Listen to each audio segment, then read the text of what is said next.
A reading from the book of Matthew for the first Wednesday of Advent. At that time, Jesus walked by the Sea of Galilee, went up on the mountain and sat down there. Great crowds came to him, having with them the lame, the blind, the deformed, the mute, and many others.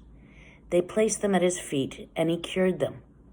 The crowds were amazed when they saw the mute speaking, the deformed made whole, the lame walking, and the blind able to see, and they glorified the God of Israel.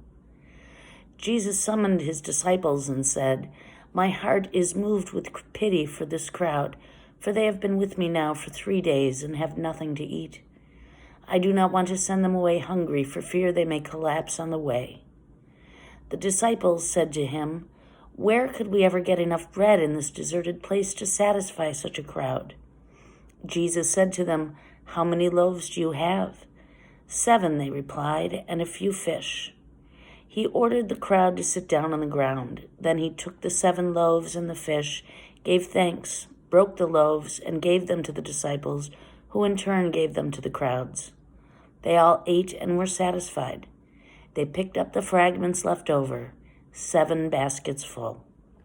The word of the Lord. Friends, in today's gospel, Jesus instructs the crowd to sit on the ground. Taking the 7 loaves and a few fish, he makes a meal that satisfies the enormous crowd. They are hungry, tired, and worn out from their exertions, and Jesus gives them the sustenance for the day.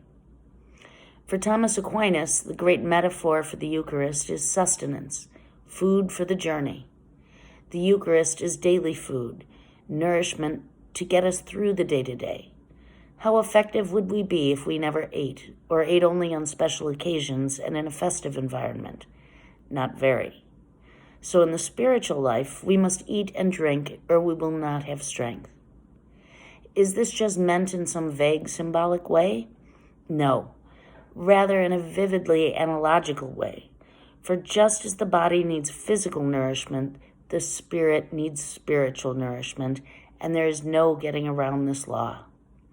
Sometimes we think it's no big deal if we choose to stay away from Mass and refrain from receiving communion. Not so, according to the spiritual physics laid out in this account. Today's reflection asks, do you notice any change in your life when you don't receive communion for a while?